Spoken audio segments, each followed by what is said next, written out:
Europe اور American countries جو ہیں، ایڈوانس کنٹریز جو ترقی کر چکی ہیں، ہم ان ملکوں کی بہت زیادہ جو ہے تقلید کرتے ہیں، ایگزامپلس دیتے ہیں ان کہ انہوں نے ترقی کیسے کی ہے. بٹ آج جو ایک ٹریجک فیکٹ ہے وہاں پر اس کو سامنے لایا جائے گا، اور اس ٹریجک فیکٹ کے اوپر جو ہے وہ ہم اپنی سوسائٹی میں ہمیں جو خطرہ درپیش ہے، جو ہمارا اثاثہ ہے ایک، جو ہمارے ایٹم بم سے بھی زیادہ قیمتی ہے، اس کو ہم نے کیسے پریزرو رکھنا ہے، اس پہ ہم بات کریں گے. جب ہم ایڈوانس کنٹریز کی بات کرتے ہیں، بہت زیادہ ترقی جن ممالک نے کر لی ہے، تو وہاں پہ ایک بہت بڑا المیہ یہ بھی ہے کہ آپ اکثر لوگوں کو وہاں پر دیکھتے ہیں، ان کے پاس جو ہے وہ کسی کے پاس بلی ہوتی ہے، کسی کے پاس کتا ہوتا ہے، کسی کے پاس کوئی جانور ہوتا ہے. اٹ ڈزنٹ مینز کہ جو ہے وہ لوگ ان جانوروں سے محبت کرتے ہیں. بیسیکلی وہاں پہ ہوا کیا ہے؟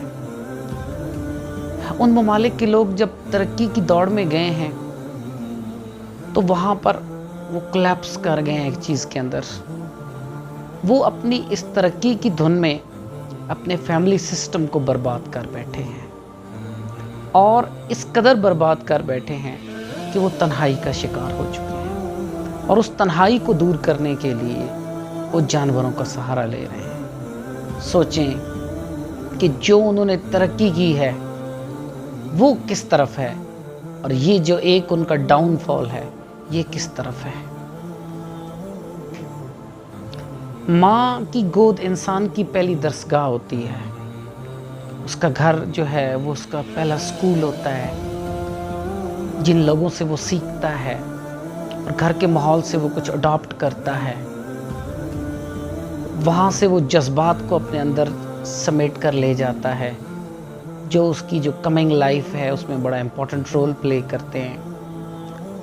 تو جب آپ گھر کو ہی ختم کر دیں گے اور اس کی جگہ پر صرف ایک اینٹوں کا مکان آ جائے گا، تو سوچیں کہ ہم نے اس حوالے سے جو یورپینز ہیں اور جو امریکنز ہیں، انہوں نے اس حوالے سے تو بہت ترقی کی ہے کہ انہوں نے بہت خوبصورت بلڈنگز بنا لی ہیں.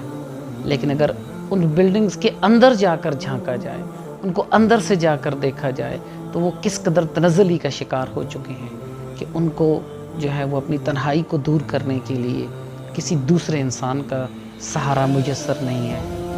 تو میرے خیال میں اس سے بڑی اور کوئی تنزلی نہیں ہو سکتی.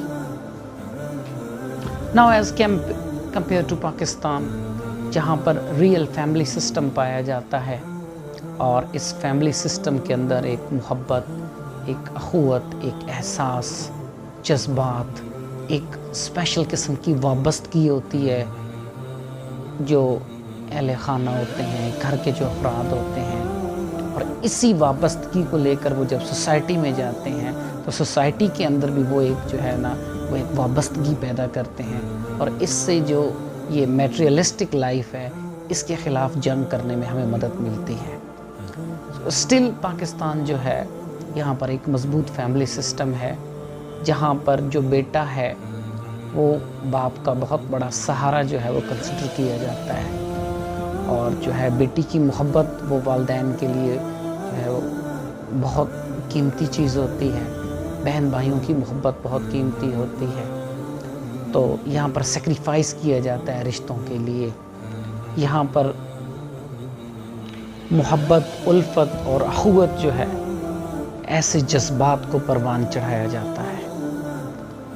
مگر یہاں پر اب جو ہے ساتھ ساتھ دیمک کی طرح ایک ایسی پرابلم آ رہی ہے جو ہمارے اس اثاثے کو، ہمارے اس ایسٹ کو، جو کہ ہمارا ایک مضبوط فیملی سسٹم ہے جو محبت کی بنیادوں پر استوار ہے، تو کچھ ایسی چیزیں ہیں جو دیمک کی طرح اس کو چاٹنے لگ پڑی ہیں.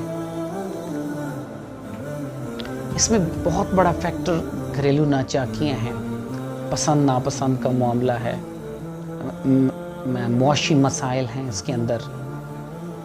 لیکن ان سب چیزوں کے باوجود یہ پسند اور ناپسند، اس کے علاوہ جو ہے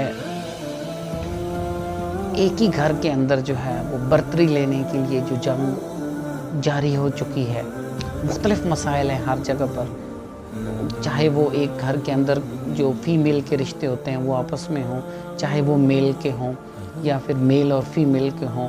تو اب زیادہ تر جو ہے وہ ہماری سوسائٹی کے اندر، گھروں کے اندر یہ پرابلم ہے، اور اس کی وجہ سے جو ہے یہ جو کمبائن فیملی سسٹم ہے یا یہ جو فیملی سسٹم ہے یہ ڈیمیج ہو رہا ہے.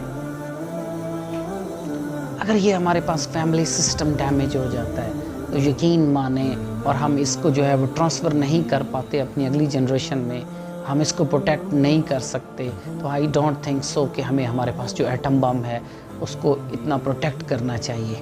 اور اس کو پروٹیکٹ کرنے کے لیے جو بڑا سمپل پرنسپل ہے وہ یہ ہے کہ وہ برداشت کماتا ہے. اور برداشت میں سب سے امپورٹنٹ فیکٹر وہ ہوتا ہے کہ جو کسی بھی فیملی کا سربراہ ہوتا ہے نا، اس کو یہ ٹون سیٹ کرنی پڑتی ہے.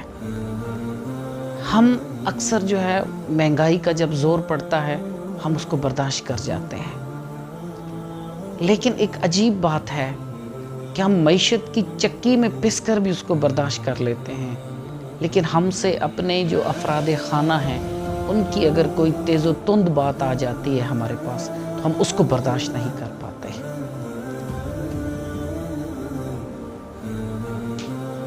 اور پھر جو ہے وہ تناؤ کا شکار ہونے لگتے ہیں، اور اس تناؤ کی وجہ سے وہ جو ایک فیملی سسٹم ہے وہ اب سیپریشن کی طرف جا رہا ہے. ہمیں اس کو سٹیج پر نہیں لے کر جانا کہ جہاں پر ہمیں جو ہے وہ اینیملز کی ضرورت پڑے، برڈز کی ضرورت پڑے، ہمیں اس طرف کبھی بھی نہیں جانا ہے. آئی نو ویری ویل کہ ہم جو ہے وہ فائنینشلی اتنے اسٹرانگ نہیں ہیں، ہماری کنٹری جو ہے وہ اتنی جو ہے وہ پاورفل نہیں ہے، یہاں کے جو لوگ ہیں ان کو تمام بنیادی حقوق حاصل نہیں ہیں. لیکن یہ جو ایک ہمارے پاس چیز ہے کہ ہمارے رشتوں کے درمیان جو محبت اور اخوت ہے، اور جب ہم مل بیٹھتے ہیں اپنے غموں کو لے کر تو وہ رشتوں کی جو چاہت ہے وہ ان غموں کو اپنے اندر سمیٹ لیتی ہے اور ہم کو ایک نئی خوشبو مل جاتی ہے.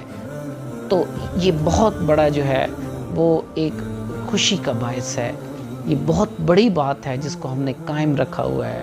لیکن انفارچونیٹلی جو ہے اب اس میں کافی حد تک پرابلمز آ چکی ہیں. تو وہ تمام لوگ جو مجھ کو سن رہے ہیں وہ کوشش کریں اپنی فیملیز کے اندر ہم آہنگی پیدا کرنے کی، اپنی فیملیز کے اندر صبر پیدا کرنے کی. اگر ہم جو ہے وہ باتیں برداشت کریں گے، سیکریفائس کریں گے تو ہم اپنی فیملیز کو بچا لیں گے. اور اگر ہم اس کو بچا لیں گے تو ہماری جو جنریشن ہے، جو بالکل ینگ جنریشن ہے، جو ابھی آبزرویشن کے جو ہے پروسیس اس سے گزر رہی ہے، وہ جب اس کو آبزرو کریں گے تو پھر آگے وہ اس کو قائم رکھیں گے. اور اگر ہم نے ان کے سامنے اس کی دھجیاں بکھیر دیں، ان کے سامنے جو ہے ہم نے اس فیملی سسٹم کو برباد کیا، تو آئی ڈونٹ تھنک سو کہ جو سسٹم ہم ان کو دیں گے وہ اس کو بھی قائم نہیں رکھ سکیں گے، اور وہ اس سے بھی زیادہ برا سسٹم پھر نیکسٹ جنریشن کو ٹرانسفر کریں گے. تو ہمارے پاس یہ ایک بہت بڑا رچ ایسٹ ہے، ہمارے پاس ایک بہت بڑا اثاثہ ہے کہ جو محبت والا ہمارا فیملی سسٹم ہے اس کو ہم نے قائم رکھنا ہے. اور یہ ہمارے ایٹم بم کا جو اثاثہ ہے اس سے بھی زیادہ قیمتی ہے. And thank you very much. اپنی فیملیز کا، اپنے فیملیز کے لوگوں کا بہت زیادہ خیال رکھیں. Thank you.